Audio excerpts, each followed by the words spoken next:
Dakika 90 zimekamilika hapa katika uwanja wa Maubi au Mauba, na timu yetu ya KVZ imefanikiwa kuibuka na ushindi wa magoli 3-1 na tumefanikiwa kufuzu kwenda katika hatua ya nusu fainali kwa kanda ya Unguja katika mashindano haya ya kombe la FA. Matumaini yetu yalikuwa ni makubwa sana na tumeweza kutimiza tunaweza kusema nusu ya wale matarajio yetu. Tupo nusu fainali na tunaiangalia fainali ile pale, na kama tunavyojua mwanzo kabisa ya msimu tulitangaza malengo yetu. Malengo yetu ni tunahitaji kuwa mabingwa wa mashindano yote ambayo tutashiriki. Pembeni yangu hapa ninaye kocha wetu mkuu, kocha Ali Khalid Omar. Hongera na ushindi. Asante, nashukuru kwa hilo. Ilikuwa ngumu kiasi gani katika mchezo wetu wa leo? Kwa sababu tumetoka tu hapo kucheza mechi ngumu dhidi ya Mlandege, tumeface mechi hii ngumu tena dhidi ya Malindi. Preparation ilikuwaje? Ugumu ulikuwepo kwa sababu mchezo wa mpira wote unakuwa mgumu, na hapa ni siku 3 tu nyuma tulitoka na bato kubwa, na bato ambayo ilionekana kwamba ni mechi ambayo haikuisha, imerejewa mara 2 mfululizo. Kwa hiyo kusema ugumu wake ulikuwepo kwamba vijana wetu hakupata upumzikaji wa kutosha, lakini pia leo tukaona kama tumeanza kwa kusuasua, baadaye mechi tukachangamka mwisho. Malindi tunacheza naye mara 2 mtawalia au mara 2 mfululizo.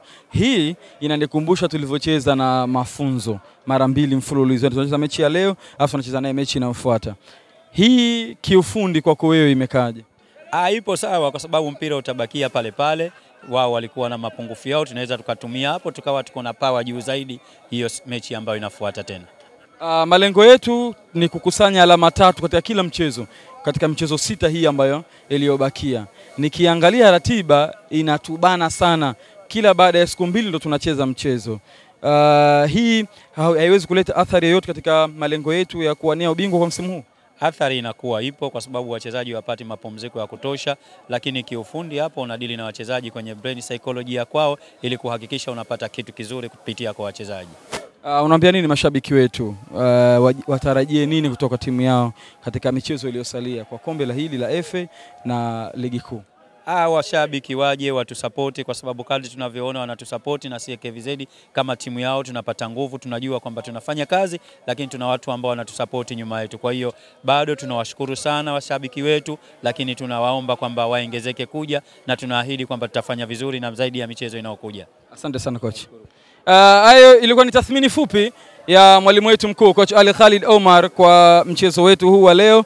Tumetoka kucheza mchezo mgumu dhidi ya Mlandege, tumekuja dhidi ya Malindi. Hii ni FA robo finali, tumefuzu kwenda hatua nusu finali. Mchezo unaofuata ni mchezo wa ligi kuu. Tunacheza dhidi ya Malindi tena katika mzunguko wa 25. Lakini matarajio yetu makubwa sana ni kufanya vizuri na kupeleka furaha kwa mashabiki wetu. KVZ tuna malengo makubwa sana msimu huu na lazima tuyatimize kwa njia yoyote ile.